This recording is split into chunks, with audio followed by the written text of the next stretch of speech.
bagong update na online loan application na dating nag-o-offer ng up to 6 weeks na repayment term. And i-check nga natin ngayon kung mas humaba na ba yung loan term niya and kung mas tumaas ba yung ibibigay niyang credit limit. Hello mga ka-London! Loan dito, loan doon. Panibagong araw, panibagong online loan application na naman ang ating pag-uusapan at re-reviewin. Tara, samahan niyo akong alamin kung ito na ba magiging solusyon sa pera problema natin. At kung bago ka lang sa channel na ito, ay huwag mong kalimutang mag-subscribe at i-click ang notification bell para lagi kang updated sa mga susunod pa nating mga videos. Ayan, tama nga po kayo nang narinig dahil etong OLA na i-review natin today ay dati nang nag-o-offer ng up to 6 weeks na loan term. At ngayon nga i-check natin kung mas humaba ba yung loan term na ibibigay niya sa atin at kung mas tumaas ba yung kanyang credit limit. At ipinakita nga nito sa kanyang ads na up to 80,000 pesos daw for repeat borrower or yun na yung pinaka-maximum na pwede niyang maipaloan sa atin. Pero ang i-check din natin syempre ngayon ay kung magkano ibibigay niya for first-time user. So, dinabi-dami na nga ng mga online loan application na na-review na natin. Marami na tayong na-try na legit at binigyan talaga tayo ng approval sa ating application. Pero syempre, marami din naman yung hindi legit and mababa lang yung binibigay na credit limit, tas mataas pa yung interest at service fee. Kaya naman, everyday, pag may nakikita tayong bagong mga online loan application, mga nag-update na mga online loan application, syempre, sinisilip natin yan dahil ang purpose nga ng ating review ay bigyan kayo ng idea kung magkano ba ibinibigay ng credit limit, magkano yung interest and service fees, at syempre yung loan term. And mas mahabang loan term, syempre mas maganda dahil kaya nga tayo nangungutang is wala naman tayong agad ibabayad dyan. And kakapanood ko nga lang din ng balita or news sa TV ngayon tungkol sa mga panibagong low pressure area, tropical depression at bagong bagyo na naman na magpapaulan na naman. And alam mo pagka yung aura pagka umuulan, no, parang medyo malungkot. And marami sa atin is nangangamba kung kailan ba matatapos yung mga pag-ulan na yan. And kasabay nga for sure is naghahanap yung iba sa inyo ng online loan application na pwede nating malapitan lalo na sa mga ganitong sitwasyon na nagigipit tayo dahil nga tag-ulan yung iba sa atin nawawalan pa ng work at pag hindi nakapasok sa work, walang sahod. At kung isa ka nga sa mga madalas nag-a-apply sa mga online loan application at nagbabaka sakali nga na makautang, pero madalas ding ma-reject, huwag kang mawalan ng pag-asa dahil dito sa ating channel ay namimigay tayo ng instant GCash giveaway sa maswerteng mapipili. Ano nga lang bang dapat mong gawin? I-like lang ating video at huwag kalimutang mag-comment sa comment section para sa chansang manalo. Nagkakaroon ka na nga ng mga idea sa mga online loan application and at the same time, may chance ka pang manalo ng instant cash. Kaya ano pang hinihintay mo? I-like ng ating video at huwag kalimutang mag-comment sa comment section. And ayan nga, balikan na natin etong online loan application na i-review natin today. Ito ay walang iba kundi si Fast Cash Loan App Philippines at ito ay under ng Well-Made Innovative Technologies Incorporated. At kasalukuyan nga ito ngayon na mayroong 4.8 na ratings at dahil nga ito ay kaka-update lang, meron pa lang itong reviews na 100 plus. And sa mga magtatanong nga, dahil dati daw hindi nila ito na-download sa Google Play Store, ito po ay mada-download sa App Store. Kaya naman, ang mga pwede lang po makapag-try dito ay mga iOS users. Kaya naman para sa inyo ngayon, etong video natin.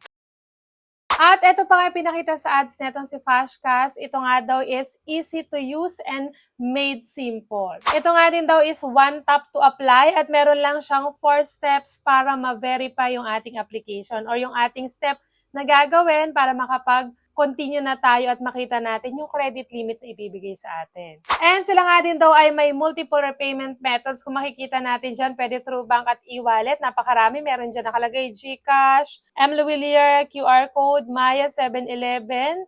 Ayan, makikita nyo dyan sa ating screen. At ayan nga, pagka-download ko dito kay Fashcash, makikita natin dito na 80,000 pesos ang pwede nating ma-loan and meron daw siyang 150 days na loan term at 0.06% per day na interest. And yan, i-click na agad natin yung apply para magkaalaman na. At dito nga para tayo makapag-login or makapag-register kailangan pa rin natin ang ating active phone number para makapag-send sila sa atin ng verification code. So, ito nga yung need nating fill upan. So, dito kasama pa rin identity information, personal information, kasama din dyan ang work information, contact information, and payment account kung saan natin marireceive at babayaran yung ating niloan. And syempre dito kay Fast Cash, isang ID lang din ang kailangan para tayo makapag-apply. And ito yung mga recommended ID type nila. Pwede ang UMID, driving license, passport, TIN, SSS, voter's ID, health card, and meron pa ditong national ID.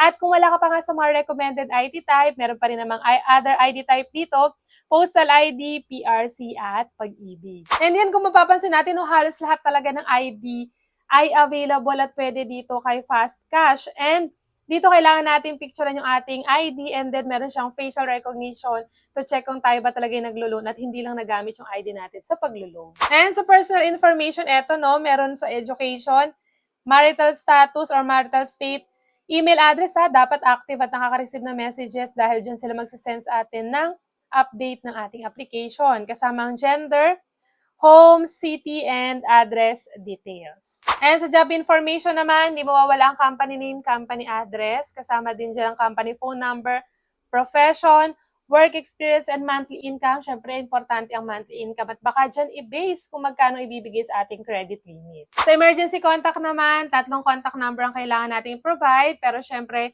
make sure na alam ng mga ilalagay natin na contact reference na gagamitin natin, ilalagay natin yung name nila sa ating paglo-loan. Kasi once sa due date na natin at hindi tayo nakakabayad, sila po ang susunod nilang tatawagan. So, mas mainam na alam nila para hindi na sila magulat. And sa bank account information, pwede pa rin through bank or e-wallet.